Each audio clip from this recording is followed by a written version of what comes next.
Hey there, it's Natalie Topa, and I'm still here in Nebbi, just outside of Nebbi town in Nebbi district in northern Uganda. I'm now with WFP, but I was previously with the Danish Refugee Council, where we were doing very innovative infrastructure work with Warren Brush and the DRC team. I'm now back with WFP. I'm the Global Advisor for Regenerative Resilience, and we're heading a learning tour in these coming days to see some of the projects that we were doing with the DRC that Warren and I were leading and doing technical trainings for civil engineers. So we're here at a roadwater harvesting project for which I also did make a YouTube video. And basically this road, there's a road which you can't really see through the grasses, but this is a high area and it comes low into a valley and then goes up. That low point caused flooding that precluded any passage of vehicles when it rained. So that it just became a big lake and no one could pass, and this is the market access road. So earlier today I made a video higher up at the top of this road on the farm of Opoki. And Opoki, what we did there is take an excavator and make a 100-meter swale into his rice farm, and check out that video that we made earlier today. So now I'm with my colleague Andrew Ebbich. He's right there, and he was part of the video that we made on spring recharge a couple of years ago. So that same road passes here, and what we did here is we made a diversion drain. Andrew is standing in the middle of that diversion drain. This drain is about 3.5 meters wide, and it's at 2% grade, so there's a tiny little slope of 2%. So what that means is it's connected to the road. We dug the ditch and then delivered water into this drainage diversion ditch that comes at 2%. And Andrew is just walking right now. Hi, Andrew. Hi. We can't hear you. You're too far away, but okay. Thank you for walking through the drain. So now Andrew is walking to the point where now this is the contour. So what that means is that this is the point through which we started measuring the contour. And the reason that we have this long link to the road is because if we just took this contour and went directly to the road, we would be creating a 90-degree angle. And you cannot ask water to go down the road and just make a 90-degree angle turn, because it will deliver a huge amount of silt and just create a ski jump and jump over that berm. So you have to gently deliver water on that 2% line until it meets this contour where we made a bioswale. And where Andrew is standing is where we had the silt trap. Now this is really interesting because we dug here a deep silt trap. We dug a deep silt trap with the excavator, and this is where water, all the material that's being scoured and all the silt lands and fills the silt trap. Now that's also carrying organic material, biomass, and that becomes a spongy hole, and you can see that this is like a microclimate. So this is an opportunity to do sugarcane, bamboo, just in this zone. And then we're going to walk with Andrew. Now here is the berm of the swale. This is the bioswale here. And what is one of the many success stories here, just in this site alone, is that the borehole that is right here was dry and it was in disrepair. And now it's fully functioning. And because water is entering the swale, not only from the road, but from this catchment, it is soaking and hydrating and recharging this borehole. Do you want to say anything, Andrew? Okay. So now it's very easy to pump. It's quite effortless. It doesn't cause major muscle strength because there's just so much water availability. So what we're going to do now is we're going to follow this bioswale on contour, which is totally filled in. Now it's become its own natural system. It's like a biological plumbing system. It's filtering silt. It has its own biomass, its own fertility. So now I'm just walking on top of the berm.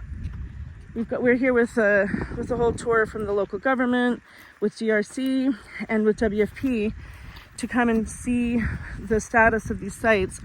So this swale wraps all the way around. And Andrew here, Andrew Ebbich, was one of the senior engineers on the Nuri project, which was funded by Danita. And I hope Alson sees this video. Alson's Bridge. So we have some culvert pipes here. So the swale wraps around this way and continues. Okay, I'm gonna come on this upside. So yeah, water can flow through the bioswale that bends around here. And Andrew is just continuing to walk inside the bioswale. Oh, and by the way, all of this garden was not here before. This food production was not here. This is a result of the water availability now through the dam. And we've got trees growing. These were not here because, well, this big one was, but these small ones were not. So these have grown over the last 4 years. And the community has had a huge number of benefits. The dam that we're about to see is used for livestock watering, for agriculture and gardening, bananas, tomatoes, house construction, many things, laundry washing. So here's our contour dam. And one thing I want to explain, again, this is a bioswale on contour that links to the road, Roadwater Harvesting. So all of this catchment is helping to charge this dam, not only the right directly above catchment. And this is water that was previously on the road in that valley, but now we're on contour. And let me just come down here. Andrew, did you want to talk about the water line? Okay. The contour dam was constructed by an excavator. I think you have to speak loudly because of this noise. Because of the other thing, was excavated by an excavator. Then it is about 6,000 cubic meters. This contour dam is about 6,000 cubic meters. The advantage with this dam is that the catchment area of the dam has been extended using the arms of the bioswale.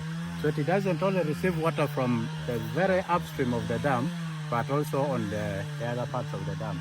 The dam, when it is fully filled, it rises. The water level rises up to the vertical grass. To where the grass is. Vertical grass. So even here, I would be standing in water. Yes. It comes up even to this level. Up to where I'm standing. Yeah. Then until the dam is full, that is when it will continue on the eastern side of the dam, the eastern side of the arm of the dam. Then it will fill and cross the road. Let's go see that. Yeah. Because this place is loud. Okay, so this was done with an excavator. It's not lined with plastic. It's not lined with concrete. We have clay in the soil. So by using the excavator and track rolling, what we're doing is moving material. This goes progressively deeper, moving material, laying a layer of, after we did the key of the dam to lock it in with clay and compact that, then we kept layering clay on the dam wall and then doing track compaction, rolling back and forth with the track. So for that, we use an excavator that has tracks, not wheels. You can also use a bulldozer that has tracks. This one we used an excavator and a bulldozer. And so now, if this dam fills up, so basically water is entering from this area, but also from that swale, and then also this swale, and these swales are back flood swales. So what that means is, if there is so much water in this dam, in fact, last time I was here, this whole thing was full of water. You couldn't even walk in it. But this water will back up into this swale, and Andrew's gonna take us to the spillway. The back flood spillway has a massive level sill spillway on it. I think, did we do 5 or 6 meters or even more? It was about 6 meters. 6 meters, right? Yeah. So we have this big 6-meter level sill spillway that had check dams every 2 meters, big boulder check dams, like one rock dams. And that spills in a level sheet flow. Here it is. So all of this is the same level. Keep in mind, we're still on the same contours we were where that borehole is. And now here's the spillway. So with a laser level, we measured all the way across to make sure it's level. And now in a 6-meter ditch with check dams like this, every 2 meters, all the water sheet flows off gently, non-erosively into culvert pipes that go now under the highway. Since this time, the road has stayed completely dry. We have diversified nutrition, food, fish protein, again, laundry. People are able to construct homes throughout the year with the water that's available. This is a livestock area and they were water stressed previously. So, okay, we're gonna now head up to the other, should we go up this way?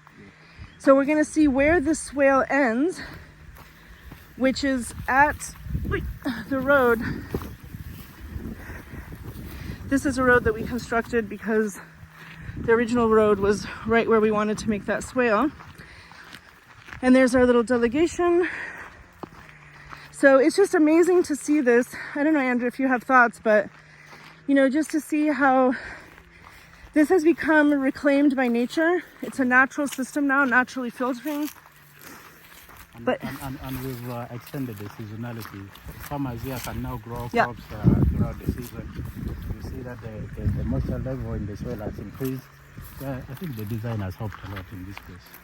And this is a baby version compared to what we're going to see today, the other things that we've done. We're about to go see the sponge village of Atego. So, okay, so here the swale continues until it reaches this road. So I'm going to just come and take a look at the road so we can see what we mean. So basically, the drainage ditch, the roadside ditch, pours into this swale that feeds the dam that we just walked along. And here you can see the low point that was becoming flooded. And now this also reduces maintenance costs. It helps to protect the road, right? So that it's not getting such corrugation from rains and damage. And then of course that culvert that you can see, that raised area, that's the culvert pipe, is double culverts that are connected to the spillway that allow water now just to go on to its merry way on that side. So the video we made earlier was at the home of Apoki, which is at the top of that road. So ideally, being able to get water off of the roads and into these productive systems, whether it's dams, whether it's farms, tree systems, onto contour-based systems, this is the way to go. This is how infrastructure should be done, especially when we're talking about marram roads, earthen roads. So again, here is the link to that swale, and then on that side, the drainage diversion ditch that Andrew was walking on, and then right in the center is that contour dam right there. So thanks, Andrew. Thanks so much. Thank you. Bye. Bye.